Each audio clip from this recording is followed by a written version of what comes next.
గుండె నిండా గుడిగంటలు టుడే ఫిబ్రవరి 3rd episode. Sugunamma తీర్పుతో బాలు వారసుడిగా చింటూ, అబద్ధం చెప్పినందుకు వాయించిన మనోజ్. రోడ్డు పక్కన కారు ఆపి ఒకరిపై ఒకరు అరుచుకుంటున్నారు బాలు మీనా. చూడండి, మీరస్సలు చేసే పనులు అస్సలు బాలేవు, ఎప్పుడు నా మీద అరవడమేనా, నాకు విసుగు వస్తుందని మీనా అంటుంది. అసలు తప్పంతా నీ దగ్గర పెట్టుకొని నన్ను అంటావేంటి మీనా, నీ వల్లే ఈ గొడవంతా అంటూ మీనాపై తనదైన శైలిలో విరుచుకుపడతాడు బాలు. వీరి గొడవ పీక్స్కి చేరిన సమయంలో ట్రాఫిక్ పోలీస్ విజిల్ వేసుకుంటూ ఎంట్రీ ఇచ్చాడు. ఏంటయ్యా ఈ గొడవ, నడి రోడ్డు మీద ఏంటి ఈ రచ్చ, పబ్లిక్ న్యూసెన్స్ చేస్తున్నందుకు 500 రూపాయల చలానా కట్టండి అని పోలీస్ అంటాడు. చలానా మాట వినగానే అప్పటిదాకా శత్రువుల్లా ఉన్న ఇద్దరు ఒక్కసారిగా సైలెంట్ అయిపోయారు. సార్ ఇది ఫ్యామిలీ మ్యాటర్ సార్, ఫైన్ ఎందుకు, మేము ఇప్పుడే వెళ్ళిపోతాం. ఈయన మాయనా అని చెబుతుంది మీనా. నా భర్త ఏదో సరదాగా అన్నాడు, ప్లీజ్ వదిలేయండి అడుగుతుంది. ఒక క్షణం క్రితం తిట్టుకున్న వాళ్ళు ఒక్కటైపోవడం చూసి ఆ పోలీస్ కూడా తలపట్టుకున్నాడు. ఇదేం వింత జంట సామి అనుకుంటూ అక్కడి నుండి వెళ్ళిపోతాడు. ఎందుకు అబద్ధం చెప్తున్నావు రోహిణి అని మనోజ్ ఉగ్రరూపం. మరోవైపు హాస్పిటల్లో తన తల్లి సుగుణమ్మ కోసం రోహిణి ఆందోళన చెందుతుంది. మనోజ్కి అబద్ధం చెప్పి ఇక్కడికి వచ్చింది. సరిగ్గా అదే సమయంలో మనోజ్ నుండి కాల్ వచ్చింది రోహిణికి. ఎక్కడున్నావు, ఎందుకు నీ గొంతు డల్గా ఉంది అని మనోజ్ అడుగుతాడు. రోహిణి కంగారుగా, అది మనోజ్, నేను దివ్య షాప్కి వచ్చాను, కాసేపట్లో ఇంటికి వచ్చేస్తాను అని చెబుతుంది. కానీ ట్విస్ట్ ఏంటంటే అదే సమయంలో దివ్య మనోజ్ కళ్ళ ముందే షాప్లోకి ఎంటర్ అవుతుంది.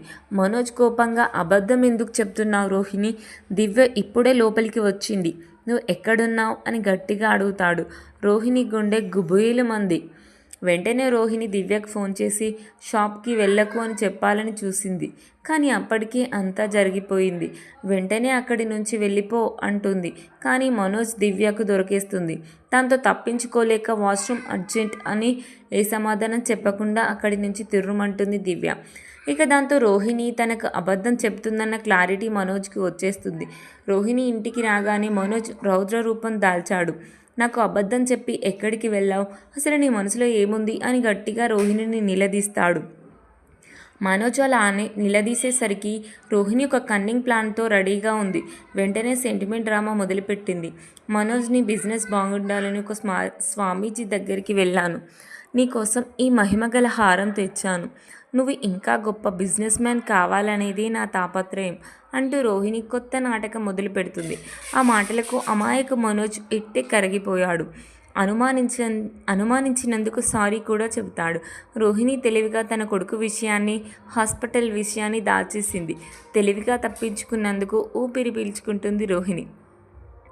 రవి అద్భుతమైన లడ్డూలు తయారు చేశాడు. శృతి, ఈ లడ్డూలు టేస్ట్ చూడు, మా అమ్మకి తెలిస్తే చంపేస్తుంది, కానీ నీకోసం చేశాను అని భార్యకు ప్రేమగా పెడతాడు రవి. అబ్బా అదిరిపోయాయి రవి, ఇవి ఫారెన్లో కూడా అమ్మొచ్చు, మనం బిజినెస్ చేద్దాం అని శృతి అంటుంది. మీనా కూడా వచ్చి ఆ లడ్డూలను తిని మెచ్చుకుంది. కానీ ఇంతలో ప్రభావతి ఎంట్రీ ఇచ్చింది. ఏంటి ఇక్కడ ఏం జరుగుతుంది మీనా, నీకు ఎన్నిసార్లు చెప్పాలి, రవి శృతిలతో నీకు పనేంటి, మర్యాదగా ఇక్కడి నుండి వెళ్ళు అని బెదిరిస్తుంది.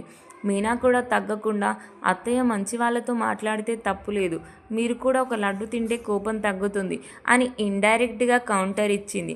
ఆ తర్వాత శృతి ప్రభావతితో ప్రేమగా ఉన్నట్టు నటించి ఆమెకు లడ్డు తినిపించి వెళ్ళిపోతుంది. బాలు మీనా చింటూను చూడడానికి వెళ్తున్నామని చెప్పగా రవి చేసిన లడ్డూలను తీసుకెళ్ళమని మీనాకి ఇస్తుంది. అక్కడితో మంగళవారం ఎపిసోడ్ ముగిసింది. ఇక రేపటి ఎపిసోడ్లో